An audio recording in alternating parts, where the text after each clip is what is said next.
It's time to make a wish for needy children at the Grand Dunes Golf Club with the Hadwin White Pro Celebrity Classic, June 20th through the 22nd. Stay tuned. Carolina People's coming up next.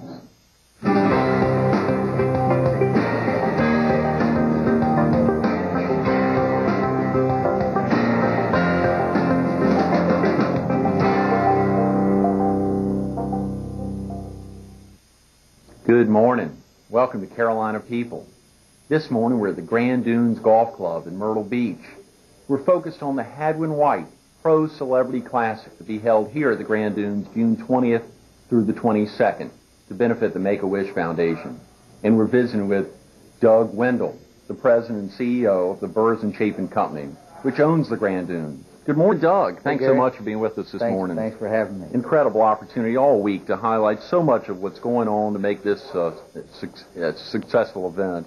All the thrill of all the volunteers and recipients of the Make-A-Wish Foundation that have gone into a thrilling weekend coming up. Thanks so much again for helping to host the event. Thank you. Can we talk real quick about yourself? Are you originally from the area? No, originally I was bred, born, and raised in St. Louis, Missouri, and went up, run track at the University of Maryland, and then settled down there and came down here in the middle 70s, 1970s. What brought you to Myrtle Beach originally? Well, I wanted to be a big-time city manager way back when. I was educated as a public administrator, and I got my master's degree in business administration, and decided I wanted to be a big-time city manager, and I saw Myrtle Beach as a great potential and a good stepping stone in that regard. Got mistracted somewhere along the line. Something happened. Yeah. Something happened back there. Obviously, Horry County in the mid-'70s. You came originally as the first city manager there, I believe, in North Myrtle Beach? That's correct. North Myrtle Beach used to be 4 small towns. You probably knew that. Cherry Grove, Windy Hill, Ocean Drive, and Crescent Beach. And in the 70s, they decided that they needed to become one. And so there was a crusade and an effort to bring the 4 small towns into a relatively large city, actually a little larger than in Myrtle Beach. And they were looking for the first city manager, and I took advantage of that opportunity and decided to throw my hat in the ring, and they selected me, and I was very fortunate that they did so. Doug, you had family move down here with you in, was it 74, 75? Yes. My children, I had 2 children, Michelle and Douglas, and they're now 32 and 34. And so they're getting up there, and they've got beautiful grandchildren, Paula, Doug Jr., Eric, and Sydney. And so I've got one more on the way, too, by the way. Congratulations. And very happy about that. My son lives in Pawleys Island, and my daughter lives here in Northwoods in Myrtle Beach. Great. So I'm very lucky to have them in my family. Everyone very close together. Stayed on the Grand Strand. Yeah. Why wouldn't you? Yeah, Why wouldn't I you? know. That's right. Well, it's, of course, the bulk of our viewers are in the PD and up in Robeson and Scotland County in North Carolina. A little less than a third of our viewers are in Horry County. And so the excitement is trying to get folks to come down and visit the area. We're very fortunate from North Carolina, the southern part of North Carolina, all the way down to Georgetown County. I mean, it's hard to find a better place to live and recreate and enjoy what we've got and all the tremendous quality of life attributes that we have here. Truly. You went from being North Myrtle Beach's first city manager becoming Horry County's first administrator. That's correct. What was that like? That's a big transition, surely, for the county as well as for you. That was a very interesting time. As in North Myrtle Beach, being the first city manager, I was the first county administrator. And what happened was the state decided that they were going to vest home rule back in the counties. It used to be run by the legislature. The legislative delegation, the senators and the House members, would make decisions on how the counties were going to be run. And they decided that home rule was an important thing, to bring government closer to the people.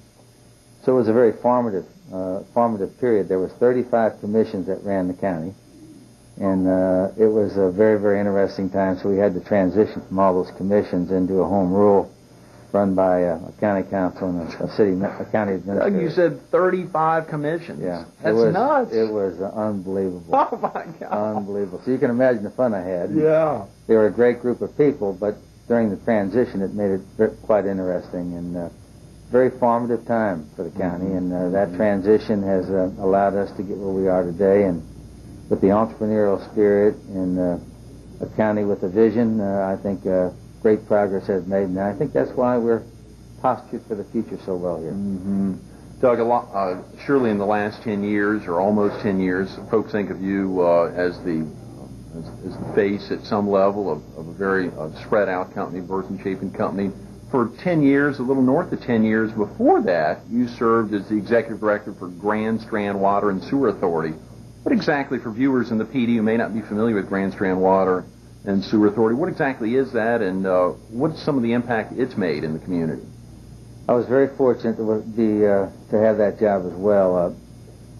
If you went back 20, 30 years ago, we had no countywide system. I think there was 20-some small wastewater treatment plants, some of them treating wastewater and putting the residual out in the ocean. And so you had an uncoordinated, very poor system. You had a lot of septic tanks, and those septic tanks didn't function well here with the soil. So when it rained, you had a lot of effluent that wasn't very well treated. When you had malfunctions of these wastewater plants, you can imagine the problem it created for the ocean and for our environment. So you had this effluent from septic tanks going in the creeks that eventually went down to the ocean. You had all these isolated systems. So the people who put Grand Strand together, Lambo Schwartz and Rayford Vereen and 8 or 9 other people who had the vision that we had to do something to preserve the quality of our life and our environment if we were going to prosper in the future. So they established the Grand Strand Water and Sewer Authority, and it was charged with pulling together a comprehensive regional system where you eliminated all these small plants and created large regional plants, and you provided water for the future too, going to a surface water system where we treated it. We used to go on wells, and you had fluoride and high salt content, and it wasn't healthy for drinking. So now just about everybody in the county is on this comprehensive regional water and wastewater system, and because of that, we got a bright future. It's a healthy future, quality environment, and you've got water and wastewater where you need it, when you need it, to allow economic development to occur. So I was very, very fortunate to have the opportunity to work in that capacity, and some great people over there, Fred Richardson and Sid Thompson and Benji Hardy and the rest of the board members there. Just a great organization. Was Grand Strand Water and Sewer a prototype for a lot of other authorities around the state, or had there been some other folks to give you a lead? It was a new thought. There were smaller systems, but Horry County being the largest county this side of the Mississippi, it was a real challenge to create that and try to bring everybody together, work together for the common good. A lot of people have since, and I would say Grand Strand Water and Sewer Authority probably is one of the best of its kind anywhere in the country. Wow. We're very fortunate to have that, and I think a lot of people have copied that system, and we are indeed fortunate to have that group here still functioning. Well, obviously the focus this week, all week, has been on the Hadwin White Pro Celebrity Classic to be held here. But surely the thrill of your 10-year tenure there and following it since you've left the authority there was something that a lot of viewers may not have familiarity with and something to learn about.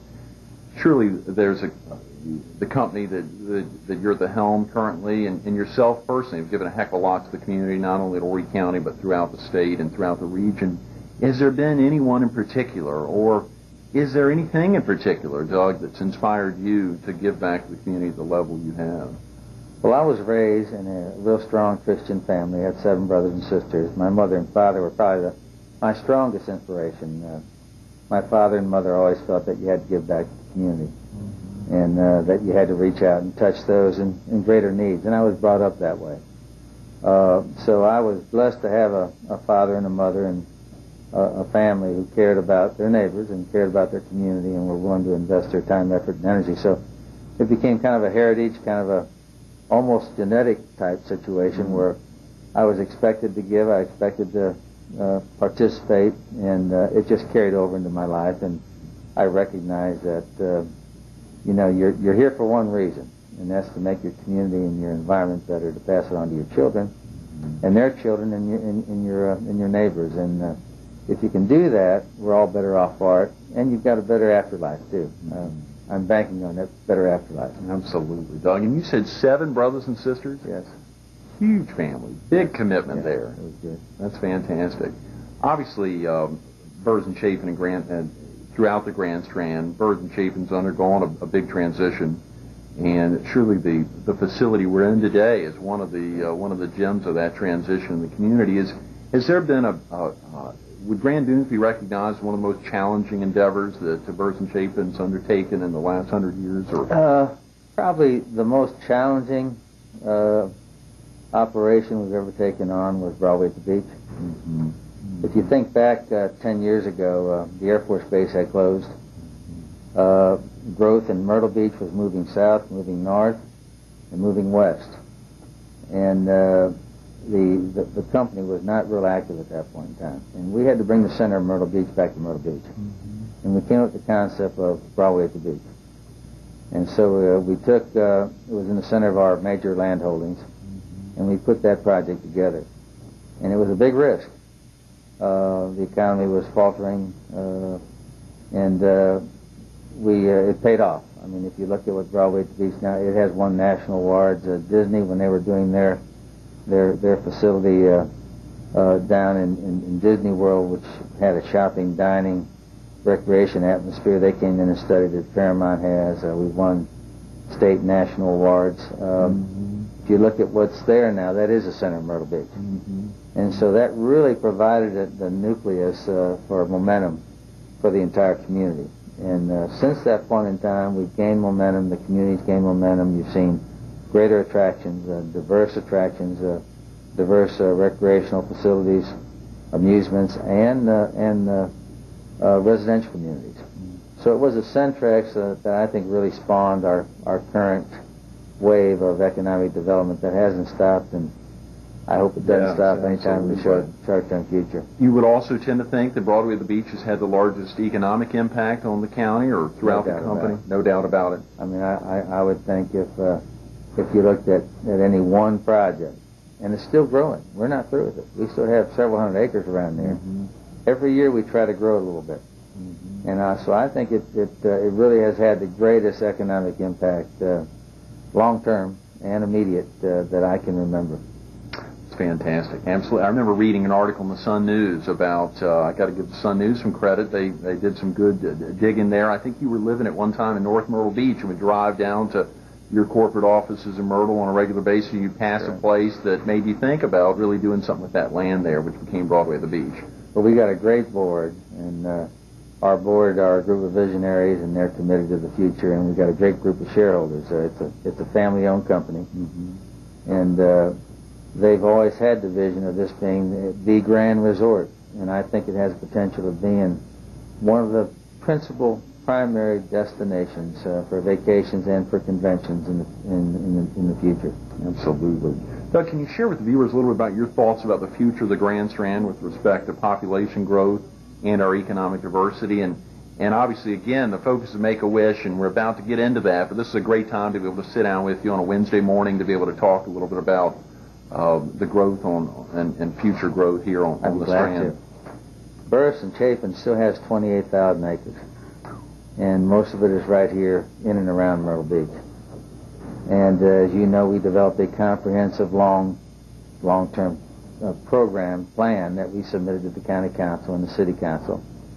And we shared our plan for the next 20, 30 years. And we said, here's what we intend to do, but we need a development agreement to lock in the zoning, and we need you to commit that you're going to invest a little bit of money into water, wastewater, roads, stormwater, so that when the time comes for this development to occur, we can do it, and our investments of hundreds of millions of dollars won't be wasted. Because if you start developing a program and then you don't have the infrastructure, and you're creating more problems for your community with traffic and congestion and inadequate wastewater and stormwater facilities, this company won't do that to its neighbors. So once we got that multi-county business partner development agreement locked in, it guarantees Myrtle Beach in Horry County a long-term, methodical, gradual program that won't have a negative impact on the community.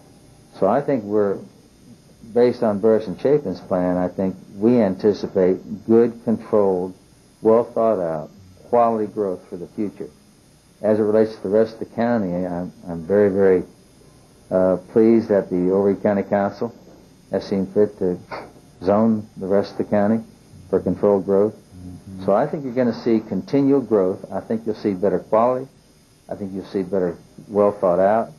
And because of the growth and because now of our political muscle, I anticipate you're going to see greater investments by the state in roads and other facilities, such as hopefully a National International Trade and Convention Center, and improve airport facilities and mass transit facilities that we need so badly here. Absolutely. So I'm excited about the future. I think things are going to be a whole lot better than they've ever been, and I think you're going to see the quality improve dramatically. I was about to ask you, what do you like best about living in Horry County, but I think you answered it. Maybe I could instead ask, what do you like best about being involved with Burris and Chapin, heading up Burris and Chapin now? Well, Burris and Chapin, even though they're privately owned, they're a semi-public, semi-private company.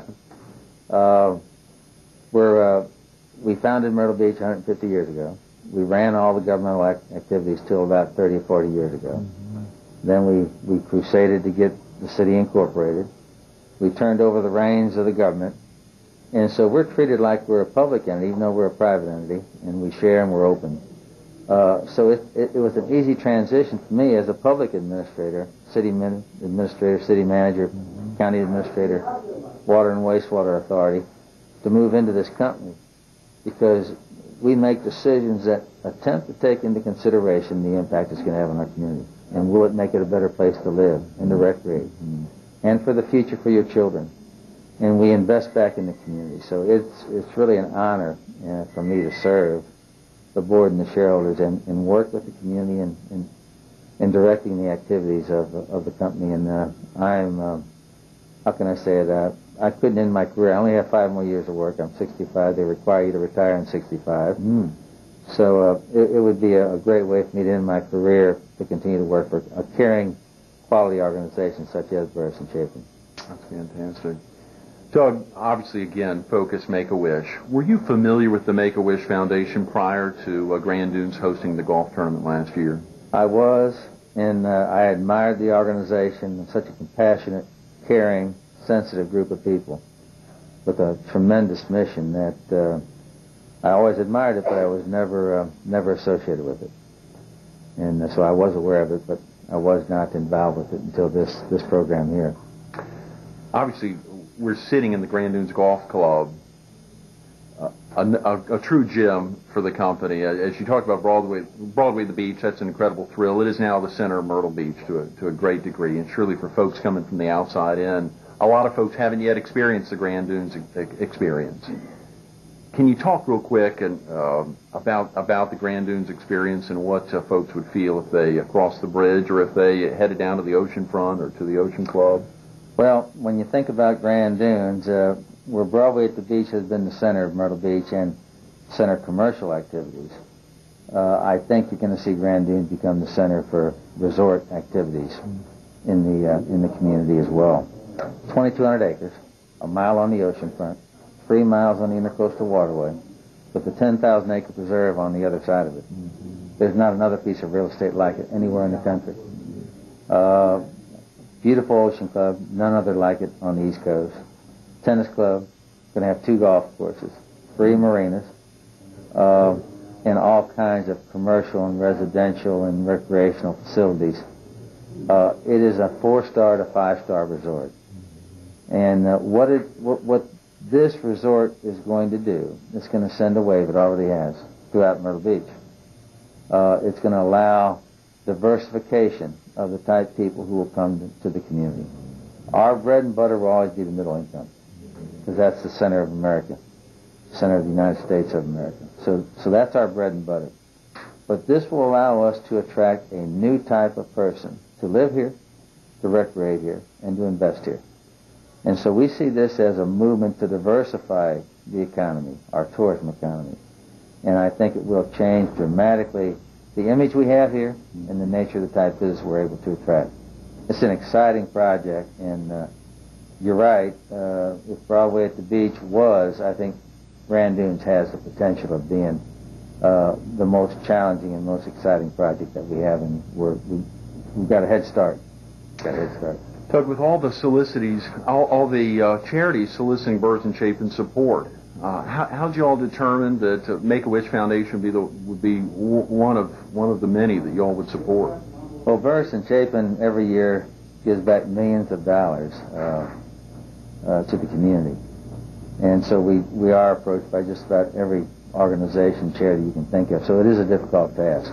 We've got to set priorities, and the Make-A-Wish Foundation was a priority that was easy to put our finger on and say we need to do this.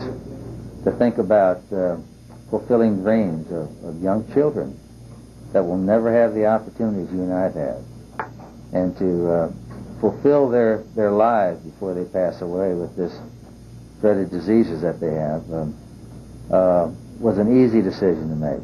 And we're just proud to be associated with it, and we're honored to be associated with these kids that they bring in here, and that we're able to fulfill some small measure of fulfillment in their life. Absolutely, and you'll be participating in the event? You better believe it. I wouldn't miss it. It's a great program and a great group of people, and I'll be honored to come out here and participate in the program. Doug, lastly, if you weren't currently the CEO of Birds and Chapin, what do you think you'd be doing? I never look back. I always look ahead, and I only have 5 more years to work, I think. At least I hope. I hope I can retire in 5 years. I would probably still be working in the public sector in some form or another.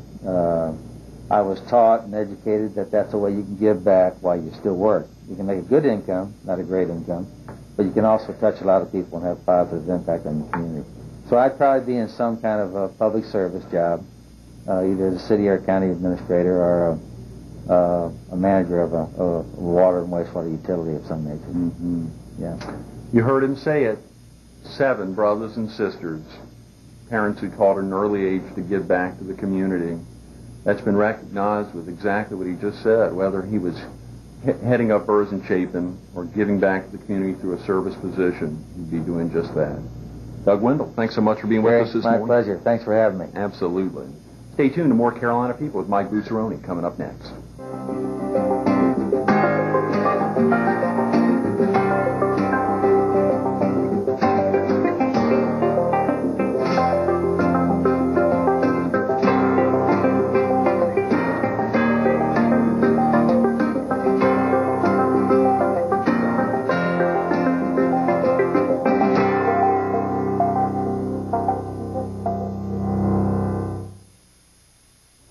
Good morning. Welcome back to Carolina People. Obviously, we're focused on the Hadwin White Pro Celebrity Classic to be held here at the Grand Dunes June 20th through the 22nd. We're excited to be visiting with Mike Buccerone, the General Manager and Director of Golf here at Grand Dunes. Good morning, Mike. Good to see you. Thanks again for being in. Obviously, following Doug Wendel, surely a tough act to follow there, but a great boss, I understand. Yes, very good. Were you originally from the area, Mike? Really from New Jersey. Is that right? Made my way down here through school, and been here for 6 years, and then moved away to Colorado Springs, and then came back to get involved with this project. What brought you to Myrtle Beach? Golf, the weather. Director of golf at my college told me, if you're going to get in business, you got to go intern at Wild Wing back in '94 and work for Robert Harper. So I said okay, and was there for 6 years. And your first position as a PGA professional was there? As an assistant, yeah, in the PGA program. Then my actually first official PGA as a member position has been Grand Dunes. Okay, great. And when did you arrive at Grand Dunes, Mike? January 3rd, 2001. Came back from the cold, and it was cold here too. And the bridge wasn't complete yet, and the golf course was still a little rough. So got back then. Was the course open when you arrived? It was here on the ground floor. We were actually operating out of Myrtlewood Golf Club until we opened May 1st, 2001. Is that right? Yeah. Mm-hmm. How has the course come along since you've arrived in January? It's amazing. I mean, the golf course every day just gets better and better with the maintenance out there with our superintendent, what they do. The golf course just seems to be maturing. Every day you see more. And then the guests, too, that have been here, from the beginning have come back, and they just come back in and say, God, what changes you continue to do. And I think that's what brings a lot of people back, too. We're not satisfied yet. Right, which is right. great. hopefully 10, 20 years from now, folks will still be coming back saying we're incredibly satisfied, but not totally. Exactly. Yeah, wow. That must be a great feeling. And you went about handpicking the team to be with you out here, Mike? Yeah, through our, Burns and Chapin with the HR department, we selected everybody to get involved and who we thought would fit for what we're trying to do. Yeah, it was an interesting process. When did you decide, Mike, to really focus your career as a golf professional? I think back in high school, senior year, I just, everybody sees on TV, they're leading this lifestyle, and everybody wanted to play, and that's how I got into it. I wanted to play, and eventually realized that that wasn't going to happen, so I had to have a backup plan and got in the business side of it right now. Mm-hmm. And Mike, when you think about the experience, the memorable experience that guests have when they visit Grand Dunes, what is it that makes Grand Dunes so special? Well, I think it's, the minute they come in over the bridge, you check in there at the guard gate, and, hopefully when they get to the bag drop, they're welcomed by our staff by name, which is something that we're trying to do different, in the beach, and people, the guests are like, wow. And then, when they're here, there are guests, and they're members for a day at Grand Dunes. Mike, do you remember who introduced you to golf? Just started playing with, my father. I really didn't play golf at all until my senior year of high school. I was not a golfer. I didn't come from a golfing family. Came up through the blue-collar ranks and just picked it up one day and just said, this is a type of lifestyle I like to get involved with. Guy who didn't grow up in a golfing family, but now is the head of a golfing family here at Grand Dunes. Catch Mike later on Friday. Mike Buccerone, thanks so much for being with us this morning. Appreciate it.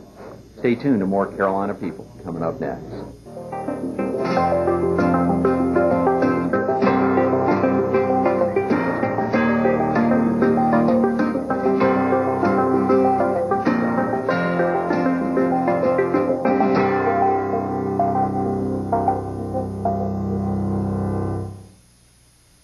We want to thank Doug Wendel and Mike Buccerone for making today's Carolina People such a great success.